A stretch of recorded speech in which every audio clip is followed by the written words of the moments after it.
It's another edition of Time About the Movies, and today we're taking a look at the first weekend of 2008. We have finally made it to 2008.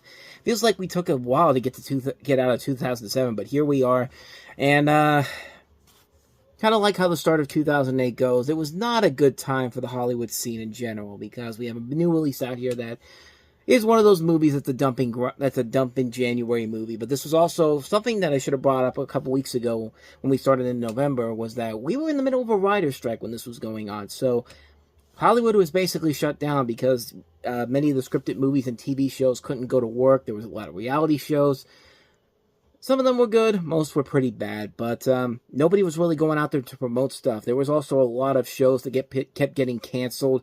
I always remember the Golden Globe Awards was truncated down to like a 1-hour show shot on the set of Entertainment Tonight, I think it was. Either that or Extra, but yeah, it was a rough time all across the board. And yeah, when you have a weekend like this, the first weekend of the new year, when you don't have a big new release out there, and you have this film that we're about to talk about here, chances are, yeah, you're not in for a good treat at all. But the good news is we do have other films on this list here from the 2007 leftovers that I wanted to cover, so we will get to those in just a little bit. But first, let's talk about that one film that came out this weekend, which appropriately has a 1 in the title, One Missed Call.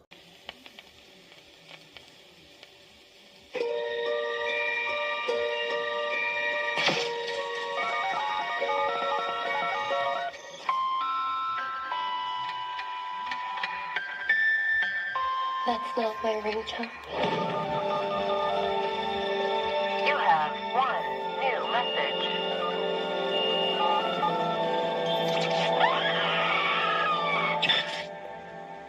That's your voice. That's you. Dying.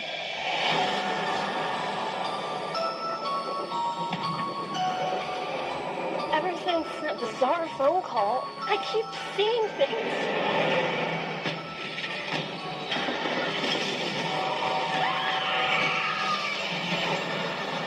Leanne got a phone call, and so did Shelley, right before they died. The girl's right. There's got to be some kind of connection here. It's like you get a voicemail. Call came in 2 nights ago. You hear your death. They get in your head, Beth. And then you die. Look, these things work here. They get in your head, Beth.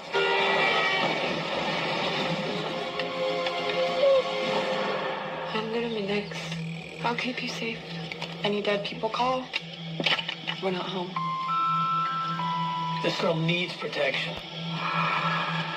Everybody seems to be linked together somehow. We could trace it back to the source and find out who started this.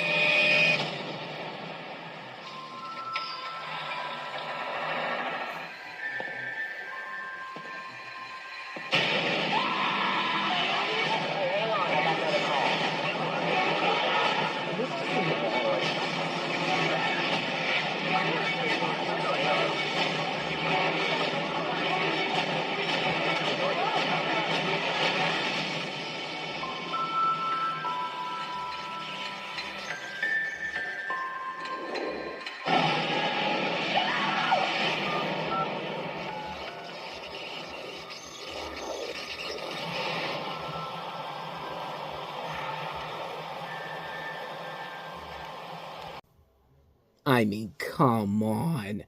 I mean, this is a concept that has been done to death so many times before, and even then, they find a way to make it even stupider than you could possibly imagine. So, as the trailer shows you, you have a supernatural killer who, you know, she rings your phone with this lullaby ringtone that's not your own, and then you answer it, and it's supposedly the last thing you say or do before you die. And common sense would tell you that, gee, maybe you shouldn't be going out to these places where you know you're going to be doing this, and then just stay in your home or something like that. You know, like there's literally a part where the first girl we see that gets killed literally gets hit by a train, and yet she still somehow, some way finds a way to dial her phone.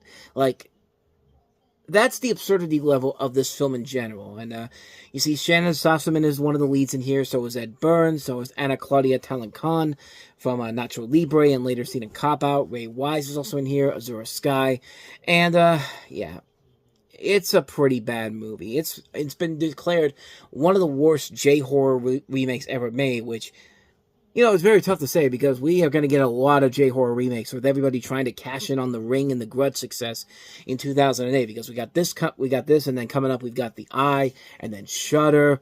We're not done with these movies by a long shot. They're going to keep making them because we're going to try to make another success out of The Ring and The Grudge. And yeah, spoiler alert, none of those movies are the case whatsoever. I really thought I heard a noise there for a second. I thought that was my phone I thought that was actually the ringtone going off, but no. Maybe I'm just hearing things. But anyway, yeah, that's one missed call. Bad film. What more do you got to say? It's the perfect film to release on the dumping month of January. But with all of that said, though, now let's get to the films that are actually worthwhile. The ones that we didn't talk about last year. Not all of these are worthwhile, but they're films that are notable enough for me to talk about here. So let's go ahead and start off with the first one I have here.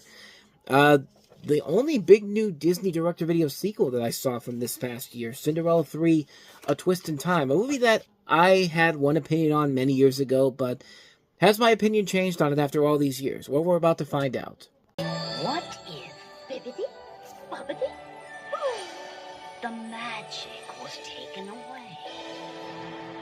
Magic? How very interesting.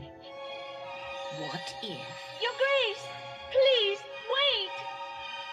the slipper didn't fit? I danced with the prince. That was my slipper.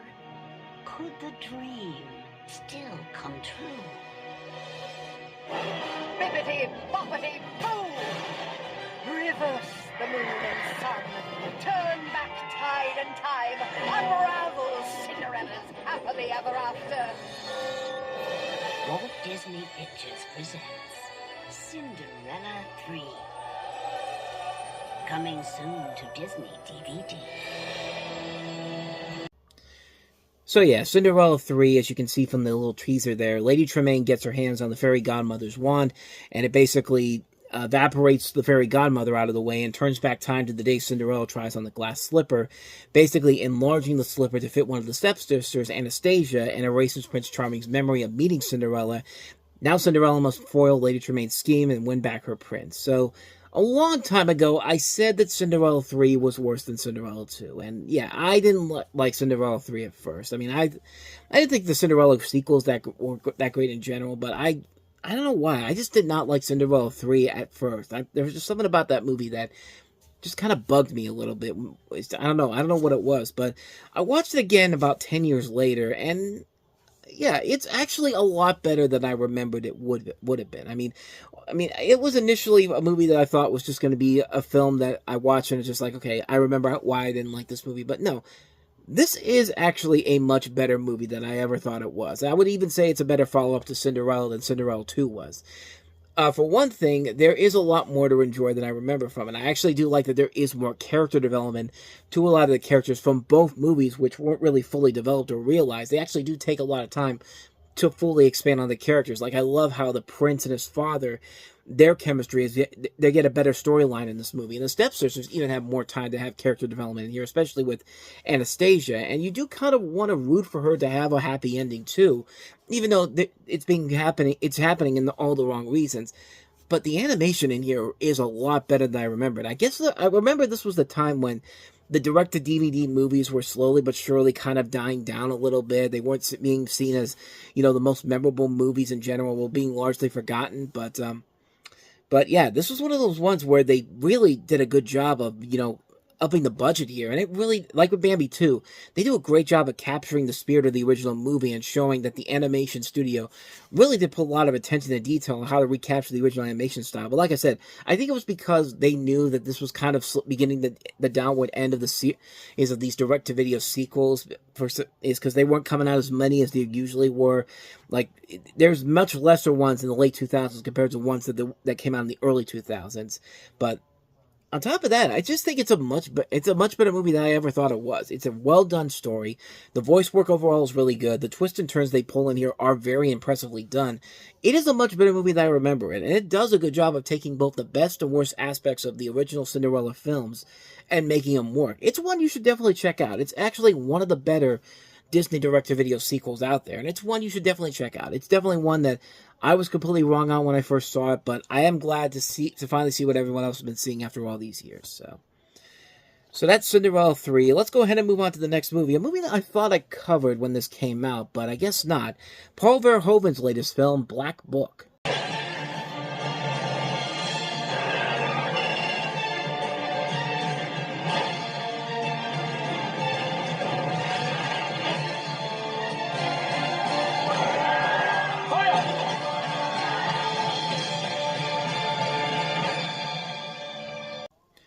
So Paul Verhoeven directed this film, which is credited as being based on several true events and characters, about a young Jewish woman played by Carice Van Houten in the Netherlands, who becomes a spy for the resistance during World War II after tragedy befalls her in an encounter with the Nazis. This is actually Paul Verhoeven's first film he's made in the Netherlands since The Fourth Man back in 1983, before he eventually moved over to the United States, where he started off pretty good with a couple of movies, RoboCop, Total Recall, Basic Instinct, and then after Showgirls, it was all the kind of downhill from there. I mean, he did have I thought he had a couple of films here and there that weren't actually that bad, but, Starship Troopers wasn't bad, neither was Hollow Man, but this is the first movie he's made back in his native land, and it shows it plays very well to his strengths as a filmmaker as a whole. It's a very engaging movie. Carice Van Houten, who of course would later go on to star in Game of Thrones, is very good in the movie. They do a really good job of not playing it safe and all that. They go for more darker material, and it works very well to the film's advantage. It's been a while since I've seen this one, but I remember really liking it a lot, and I think it still very much holds up to this very day. It's a really good film. Definitely one of Paul Verhoeven's best films overall. One you should definitely check out. Not much more to say about that one, so on to the next movie here. I'm going to try to get through these pretty quickly because I have a lot of them to get to here. Tom and Jerry, A Nutcracker Tale is next.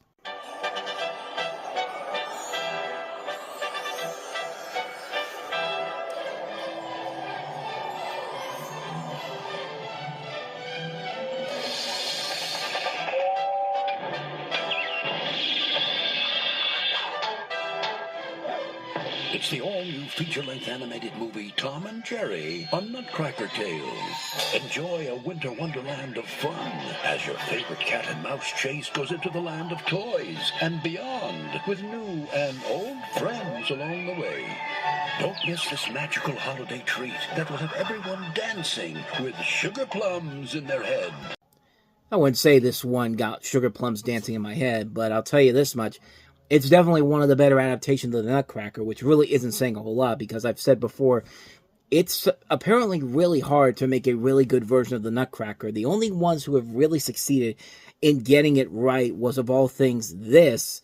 And if you want to even get close to a legitimate adaptation of the story, probably maybe the 1993 Nutcracker movie with Macaulay Culkin. And even then, that's not a great version, but this is a semi-adaptation of the story in which Jerry is in the role of the Nutcracker and Tom is in the role of one of the Mouse King's henchmen. And it's a really bizarre concept because it starts off with Jerry and Tuffy, the little mouse he's always with. Because he sometimes goes as Tuffy or Nibbles, but I think in here he's Tuffy. But they're watching a Broadway musical production of the Nutcracker, and out of nowhere, the thing just transforms into the Nutcracker as a whole, and all of a sudden, everybody is involved in this, including Tom, and this group of cats that are involved in here. And it is an impressively put together little film. It's a really impressive animated feature film that's made direct to video, and it really does play to the strengths of what Tom and Jerry works so well. It's definitely one of the better modern Tom and Jerry productions as a whole. And I really think it helps that you have these two directors, Spike Brandt and Tony Cervone, who have done a lot for Warner Brothers. But when it comes to Tom and Jerry and the Looney Tunes, they really do have a good idea of what these characters represent, how to make them work in a movie. And anytime they're involved in a project, I'm usually there right from the get-go because they are so good at their jobs at it. And this is definitely one of those movies that really shows that and plays to the strengths of how well they know the characters of Tom and Jerry. This isn't a movie where they're side characters in their own movie. They're not starring in a film where the big story is not about Tom and Jerry. It's about saving this little girl from her evil aunt and her accomplice from getting daddy's money and all that stuff. No, none of that. It's not a movie like the Tom and Jerry live action movie where the animated Tom and Jerry stuff is good, but they have to play second banana to this bland story with Chloe Grace Moretz. No. This is Tom and Jerry playing to the strengths of Tom and Jerry. Like, you get the classic Tom and Jerry gags in here with a good adaptation of the Nutcracker. I mean, like I said, it's not the best version of it, but then again, it's also kind of the best version of it considering how other bad adaptations of the story have been. And quite honestly, I don't think we'll ever see a good version of the Nutcracker. If Disney can't even make it work with Nutcrackers in the Four Realms, then you know that this story is going to be really, really hard for anybody to come in and make it work. And Tom and Jerry, they're one of the few ones that actually got it right. So you got to give them points for that. So not much more to say about that one. But Tom and Jerry and Nutcracker Tale. That would be a much different movie in general. But Tom and Jerry, A Nutcracker Tale, I thought it was pretty good. So, all right, back to some live-action movies. Taika Waititi makes his directorial debut on the show here with Eagle vs. Shark. Your favorite animal is a shark? Yep. I almost came as a shark, actually, but then I realized that an eagle's slightly better. And this is definitely a film that plays to Taika Waititi's very interesting style of humor and comedy, which may not work for most people, but to me it kind of works overall. So yeah, I kind of enjoyed this film. In the film, you have in Wellington, you have a wallflower Lily who's inexplicably attracted to a loser named Jared. She's out of a job. He's nursing a decade-long grudge against someone who teased him in high school. When she accompanies him to his seacoast hometown, where he tends to take on his nemesis, she meets his father, his daughter from a one-night stand, and other family members, plus the memory of his talented dead brother. Jared treats Lily badly, invents a relationship with her dead brother's fiancée, and gears up for his fight. Will she finally have enough and go home? Yeah, this is kind of one of those movies that plays on the level of, do you want to annoy? Where's Taika Waititi at? Are we getting something on the level of something like Thor Ragnarok, or Jojo Rabbit, or Next Goal Wins, or Thor Love and Thunder? Are we getting something on the levels of something like one of his lesser movies? And this is definitely one of those ones that's on the level of his lesser movies. But keep in mind, this is his first film as a director, so his craft really isn't coming together just yet. But you can definitely see the cracks of what eventually would come from this director later on down the road. A lot of his regulars that he works with are in this film. Rachel House from Moana and Soul. Jermaine Clement, who of course is from Flight of the Conchords. Dave Fane. I mean, a lot of recognizable names in this movie that you'll be very familiar with. But as far as the film goes, it's passable, but yeah, it's definitely one of his more flawed films overall, so yeah. Mixed opinion on that one, but that's what you kind of have to expect from a director like Taika Waititi, so. So with that said, let's go ahead and move on to the next movie, the horror comedy Black Sheep. From civilization, Oh, no. a new breed of fear is here. Get ready Oh, my lord! for the violence of the lambs. Black Sheep, flocking to cinemas October 12th. Speaking of absurdist comedy, this definitely fits in that category. This is a movie about a group of people who must defend themselves when a genetic engineering experiment turns harmless sheep into bloodthirsty zombies. And judging by that trailer there, it's about as chaotic and as insane as you can get, but it's also kind of fun at the same time. It definitely is very reminiscent to old Peter Jackson works like Delicatessen, It's Alive. You could definitely see a lot from this movie. It's a shame this director, Jonathan King, never really went on to do anything in the States overall. Like, I don't know if he's done anything since then.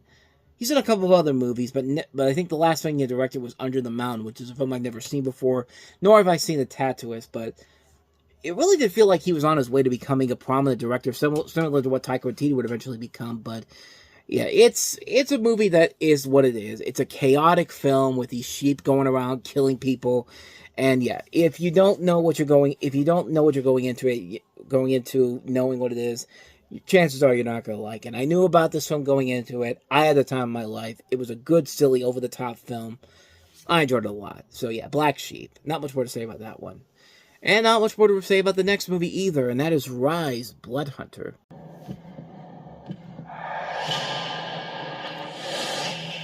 When they took her life, Please don't do this. You don't even know what this is. they gave her destiny. I want to stop them from doing this to anyone else. You're one of us. Not by choice. A new hero will rise. Death is different now. I mentioned this one a couple weeks ago when I talked about Alvin the Chipmunks, of all things, but here you have a movie where a reporter played by Lucy Liu wakes up in a morgue to discover she is now a vampire. She vows revenge against the vampire cult responsible for her situation and hunts them down one by one. Michael Chiklis plays a haunted police detective whose daughter is victimized by the same group and seeks answers for her gruesome death.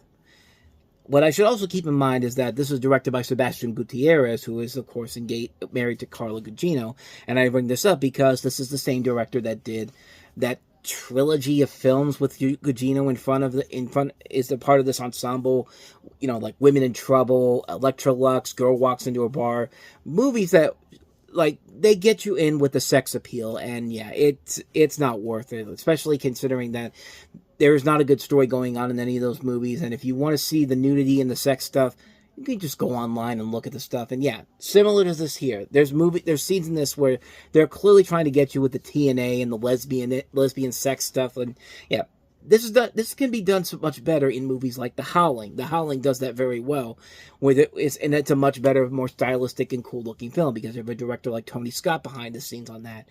This is a film that is literally just a film that teases you with stuff that you can easily just go online and see. If you really want to see, nudity and lesbianism and all that type of stuff from this movie, just go to Celebrity Movie Archive and just look up the clips there. They're about as much as from this film as you're going to get from it, because other than that, the movie itself is pretty bland. It's pretty lackluster. The story isn't that clever. There isn't anything that interesting about it per se. It's a really boring film, and there's nothing about it that makes it work whatsoever. And yeah, this was the last thing Mako did before he passed away, and it doesn't help either. So yeah, this is one you can easily avoid. Rise Blood Hunter.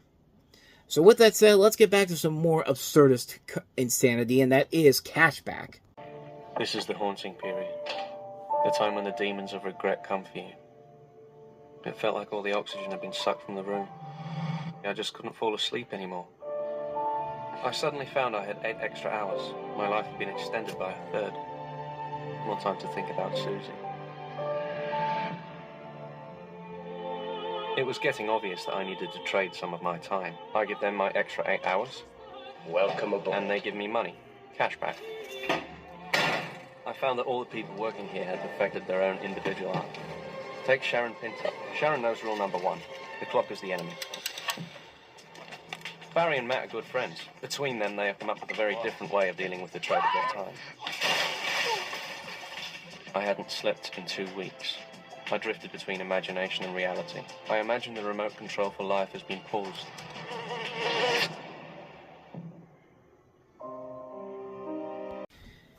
Yeah, this is also going to tie back into Rise Blood Hunter because, yeah, there's stuff in this movie that's very similar to Cashback in this movie than there is to Rise Blood Hunter. But when art student Ben Willis breaks up with his girlfriend Susie, he develops chronic insomnia after finding out how quickly she moved on. To pass the long hours of the night, he starts working the late night shift at the local supermarket.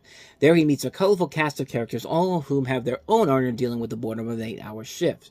Ben's art is that he imagines himself stopping time. This way, he can appreciate the artistic beauty of the frozen world and the people inside it, especially Sharon, the pretty and quiet checkout girl who perhaps holds the answer to solving the problem of Ben's insomnia. I don't think this problem is insomnia. I think the problem with Ben is that he's a fucking creep in this movie. I mean, this movie feels uncomfortable to watch. Like even if you're in it for the gratuitous nudity, and again, if you want to look for that stuff, just go online and look for it, and just avoid watching the film because there is nothing erotic or engaging about this film whatsoever, and there's nothing likable about these characters at all. It's a sloppily put together movie, man. That is just really bizarre and all over the place, and it just feels like a film that had no idea what direction it wanted to go with, but they just saw that, hey, this short film this guy did was very successful. Let's expand this into a movie, and surely the writing will write itself. And no, it does not. The film is actually pretty lazy, and it makes a complete asshole the hero of the storyline. And yeah, that doesn't work in this film's favor per se. So, not much more to say about that one. That is Cashback. So, let's go ahead and move on to the next movie we have here, and that is Paramount's answer to March of the Penguins' Arctic Tale. After 3 days of feasting on clams, someone starts a game of pull my flipper before you know it. And that right there is the reason why this movie was a big flop at the box office. Well, not really a flop, but definitely a lesser successful film compared to March of the Penguins was. But you have 2 narratives going on here. The life cycle of a mother walrus and her calf, and the life of a polar bear and her cubs used to illustrate the harsh realities of existence in the Arctic. And, Yeah, it's a film that's clearly trying to capture the same magic that March of the Penguins did, but March of the Penguins did it with a much more engaging storyline and much more incredible visuals to look at here. Here, this is a film that is clearly trying to rip off the success of March of the Penguins and not doing it in a way that works in the film's favor overall. The stuff that they have here, yeah, it's cool to see the walruses and polar bears in this movie. They're cute to look at, but at the same time, there's really not that elevation there to make this stand out compared to March of the Penguins. And I think everyone was trying to copy what March of the Penguins was doing, because not too long after this, Disney started off their own nature co-distribution company with Earth, and then following that with a couple movies of their own. But yeah, other than that, though, this is not a movie that's worth it. It's not a bad movie per se. It's definitely a lot better than the trailer makes it out to be. But yeah, seeing that trailer, that I think that turned a lot of people away in general. But yeah, it's not a bad movie, but it's just not a great movie either. So mixed opinion on Arctic Tale. So let's move on to the next movie we have here, and that is High School Musical 2. And bring your best moves. You got game? Little? Because the East High Wildcats are back.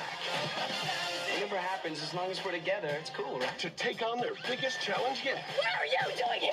I'm the new lifeguard. Summer jobs.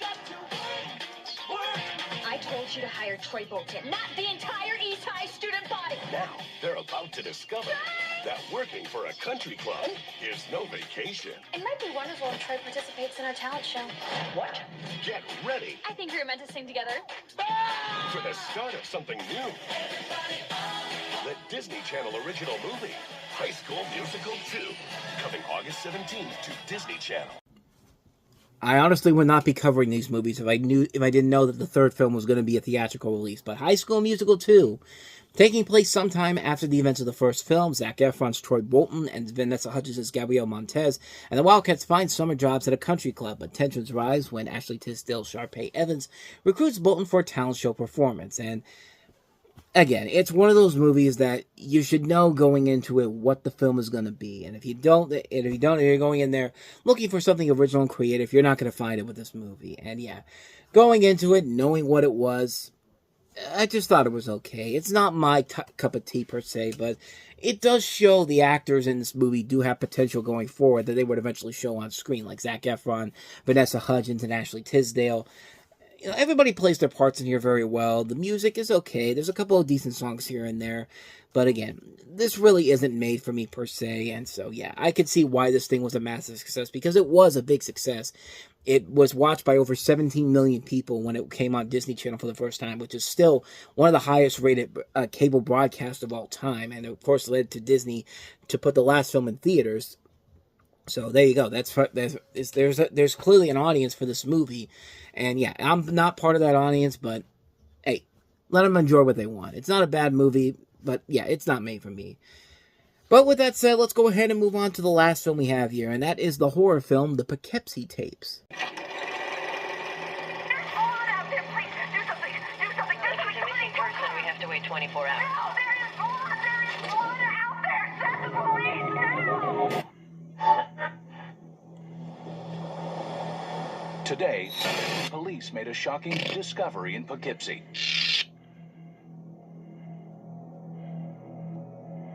A third body was found here today. A Poughkeepsie couple vanished over the weekend, seemingly without a trace. Do you mind if I film this? I'm making a little movie about my trip.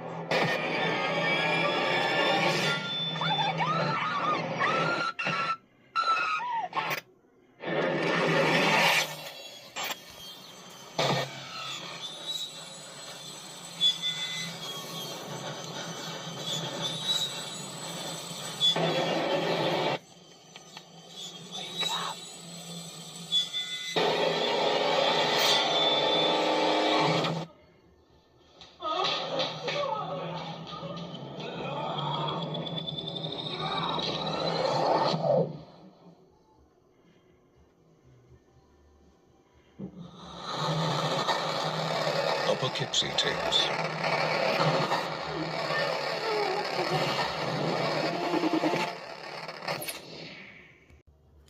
I mean, if anything about this movie stands out, it's that trailer. That trailer is so well put together, and that scene where the girl is in the middle of it's nighttime and she's walking into the kitchen and sees the killer, and tries to run away. That's something that's straight out of nightmares that I've seen before in my life. I've had nightmares like that where you try to get away, but it's too little, too late. Like, I mean, the trailer does a very good job of suckering you into this movie, thinking you're going to get something good here, but this was a film that was originally supposed to be released in 2008, February 2008, but it did premiere at the Tribeca Film Festival, and there was all these problems going on behind the scenes. Even though MGM had already put out this massive promotional campaign, they removed the film from the schedule, and they eventually just decided to dump the film out in theaters. Not even in theaters, but to video on demand, DirecTV video on demand in July of 2014. And then they pulled it again when the director, John Eric Dowdle, suggested that MGM was considering a wide release, which never ended up happening. So the first time most people really got to see this movie, and I got to see this movie, was after 2017 when Shout Factory put the movie out on Blu-ray and DVD for everyone to see. So after all these years, I finally popped it in, seeing that if the trailer was definitely going to deliver what the movie had promised, and or the movie was going to deliver what the trailer had promised, and no, it's your typical found footage movie that thinks it's trying to be smart and clever, but it's just something that looks very cheap and not scary whatsoever. The stuff that was in the trailer seemed like they took that out, and or either that or they made it less scarier than it should have been, because that stuff in the trailer still is in the back of my mind when I think about this movie. But other than that, though, everything else about the movie is just so pretentious, it's so bland, and it's so forgettable. It's a movie that should be so much more threatening and more terrifying than it actually is. But in a way, it's a perfect representation of this director's work, because this is the guy that also made such masterpieces of garbage like the remake of Wreck, Quarantine. He also did the M. Night Shyamalan produced Devil. He also did As Above, So Below. He also did No Escape. Remember that great film with Owen Wilson and Pierce Brosnan? No, nobody does. Yeah, this movie does a pretty good job of showing what this director is unable to do with a film in general. And yeah, I think a lot of people were very disappointed with the end result of this movie when it came out finally. And I know I was one of those people, but then again, I may have been the only one. But like I said, it's a terrible movie. It's one you should easily avoid, and it definitely did not live up to the hype that trailer set up 10 years prior to it finally getting released. So yeah, a hard skip on the Poughkeepsie Tapes. And so with all of that said, we're going to wrap up another edition of Time About the Movies. The next time we meet, we have 3 movies to look at. We'll at least have some better movies than the one that came out this week to start the year off. Ice Cube and Mike Epps reunite for the first time since the Friday movies with First Sunday. The Veggie Tales are back on the big screen with The Pirates Who Don't Do Anything. And our own favorite Uwe Boll is back with another really bad video game adaptation. Jason Statham leading the charge in this one, In the Name of the King, a Dungeon Siege Tale. So we'll take a look at those 3 movies. That'll be coming up on tomorrow's show, so be on the lookout for that. With all that said, thank you so much for watching, and if you want to see more videos like this, please go ahead and hit the playlist on the next page. Check out the previous episode. Also, don't forget to hit the like button, subscribe button, notification, and the bell. That's when you get updates on new videos when they come out, because we do post new videos here every day. Excuse me. Now, with all that said, I am off. I will see you guys next time, and until then, as always, take care.